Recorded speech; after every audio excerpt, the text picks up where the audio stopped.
On Tips and Tricks today, we're going to talk about pirouettes, which is the fundamental turn that will allow you to do other turns and other turn combinations. So we're going to start by breaking it down. Aaliyah's going to face this way for me, yep. And she's going to start by helping you figure out how you're going to find where you should prep. So you're going to take this right foot and you're going to put it behind you as far as you can without letting, yep, see her toes are still on the floor, the ball of her foot is still on the floor, okay? She's not arching her back, she's got everything stacked on top of each other's shoulders, ribs, hips, and from there she's going to give a plie, and her arms come to the position they need to be. Now you can't see this left arm, but it's straight out. If I was facing, it would be straight out from my shoulder, yes? She has her back engaged, there's energy coming through her arms. She has a nice deep plie, and you can see this heel is still off the floor, but this front foot is flat, okay? So from there, she's going to keep her core engaged and squeezed, and she's just gonna pull her foot up to passe, bringing her arms in, yes? So from the side, you can see this passe is connected. She still has everything stacked on top of each other. Her arms are gonna be a little bit lower. You wanna think slightly above your belly button, but all the energy is coming from the back, okay? So now she's gonna show you a little bit faster. She finds that position. She does that plie, and then she pulls it up. Good, and this time she has that releve. So we're gonna need that releve when we actually start turning, okay? Now, when we're doing these in a dance or across the floor, we don't usually do this.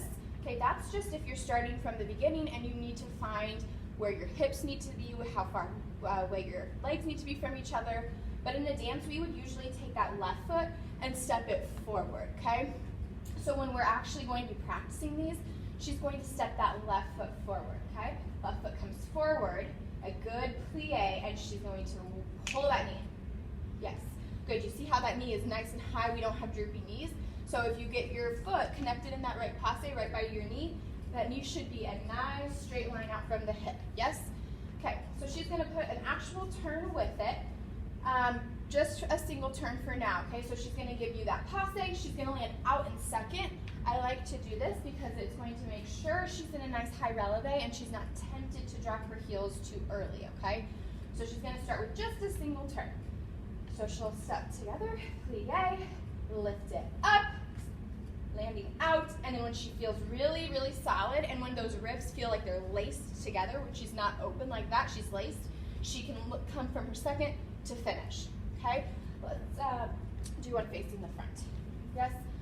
Just another single. So she's going to come together, plie through, lift it up, and lift, and her ribs are squeezing, and it comes from her core, yes?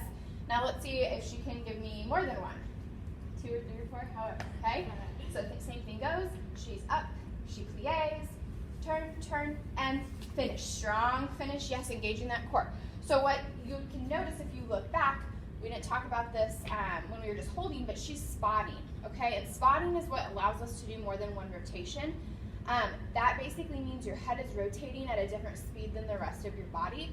An easy way to practice this is if you're facing forward, you can just start stepping and just keep your head there as long as you can, and then whip it to find yourself again. Or if you don't have a mirror, you can put a big sticky note, a picture, whatever's gonna work, okay? So let's have her do one more, paying attention to her spotting and how she finishes with that nice big releve. Okay. And set. So she crossed over a little bit, that's okay. There's always things we can work on, but she still finished it nice and easy, and then came down. So once you can work on that, you can do lots of different turn combinations, lots of different turns.